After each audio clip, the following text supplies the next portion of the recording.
आप सुन के हैरान होंगे कि आज की सबसे बड़ी खबर इस पूरे डेवलपमेंट में यह है कि FBI डायरेक्टर क्रिस्टोफर रे, उन्होंने सेनेट कमेटी को बोला है कि ISIS के बाद हमास सबसे बड़ा थ्रेट है।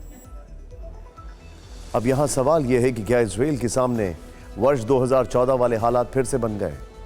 तब हुई जंग में इजरायली सेना का सामना एंटी टैंक माइन से हुआ था, शहरों में इमारतों पर तैनात स्नाइपर्स से हुआ था, छापेमारी के जरिए बड़ा नुकसान उठाना पड़ा था। गाजा के पड़ोस के उत्तरी इलाके में हुई लड़ाई में सैकड़ों नागरिकों की मौत हुई थी। शायद यही कारण है कि इजराइल ने गाजा पट्टी के उत्तरी हिस्से को खाली करने को कहा है। वो लंबी लड़ाई की तैयारी कर रहा है, जिसमें 3,60,000 रिजर्व सैनिकों को ड्यूटी पर आने को कहा गया। ग्राउंड फोर्सेस को कामयाबी मिले, इसके लिए गाजा में हमास के ठिकानों पर हवाई हमले भीषण हो रहे हैं। खान यूनिस में इजराइल ने हमास के ठिकानों पर एयर स्ट्राइक की है। अल महत्ता में जबरदस्त हवाई हमला किया गया है। हमास के कैंप पर हमला किया गया है। नुसीरत इलाके में बमबारी है, यहां भी हमास सेंटर होने का दावा किया जा रहा है। इतना ही नहीं, ये देखिए जरा, ये जो तस्वीरें अब आप देख रहे हैं, ये नुसीरत का इलाका है जहां पर अटैक किया गया है।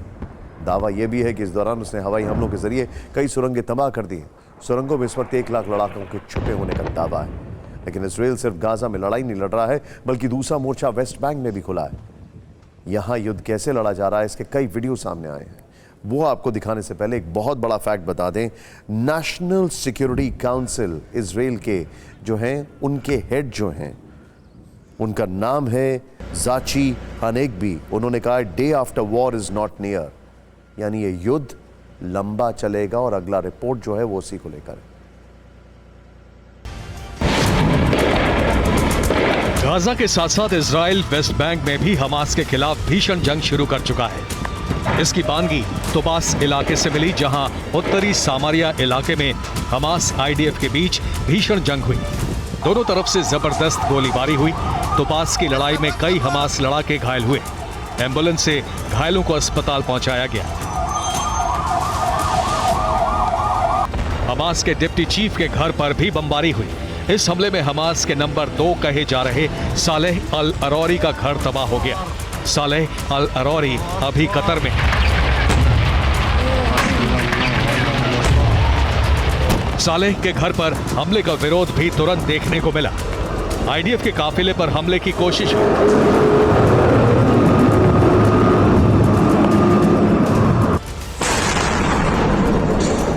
जेनिन में इजरायली सेना पर हमला हुआ।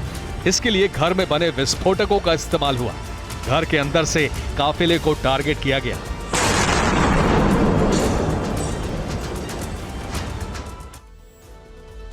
इस सब के बीच में अमेरिका के रक्षा मंत्री ने कहा है कि यह कंफर्म रिपोर्ट है कि 36 अमेरिकी जो हैं वो अभी तक 7 अक्टूबर से मारे गए हैं। गाजा पट्टी के जबालिया रिफ्यूजी कैंप पर हमला, इस वक्त की बड़ी खबर। इजरायली डिफेंस फोर्सेस ने भीषण बमबारी की है। फिलिस्तीनी स्वास्थ्य मंत्रालय का दावा, हमले में 50 लोगों की मौत, दर्जनों लोगों के मलबे के अंदर दबे होने की आशंका।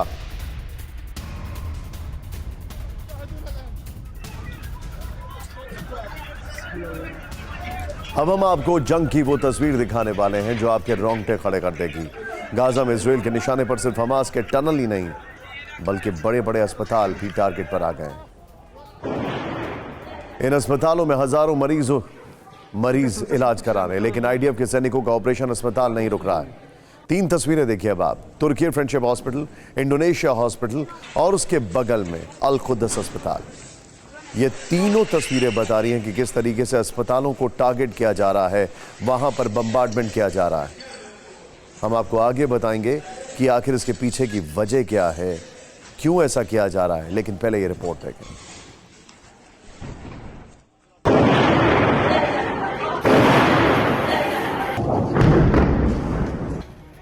इजराइल हमास युद्ध के शिकार अब लोगों को जिंदगी देने वाले अस्पताल भी हो रहे हैं। IDF ने तुर्की फ्रेंडशिप हॉस्पिटल पर हमला किया, जिसमें उसकी इमारत को बड़ा नुकसान पहुंचा। हर तरफ धूल दिख रही थी। इन तस्वीरों में आसपास की तबाही साफ देखी जा सकती है। गाजा में ये कैंसर का इकलौता अस्पताल है।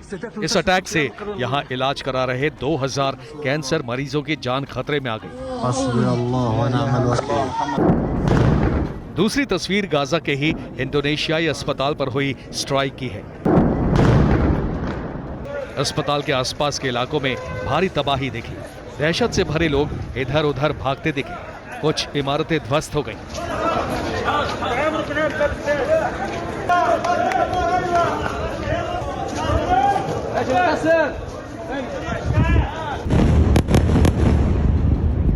एक दिन पहले गाजा के दूसरे सबसे बड़े अल कुद्स अस्पताल और उसके आसपास भीषण बमबारी की गई। हवाई हमले में अस्पताल के कुछ हिस्से को नुकसान पहुंचा।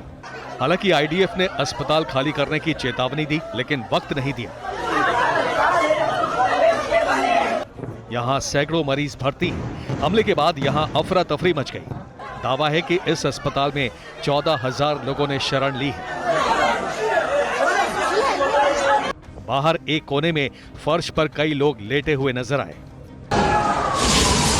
इससे पहले 17 अक्टूबर को दुनिया ने भयानक तस्वीर देखी थी जब गाजा के अल अहली अस्पताल पर हमला हुआ था। ये किसने किया, इसे लेकर अलग अलग दावे हैं।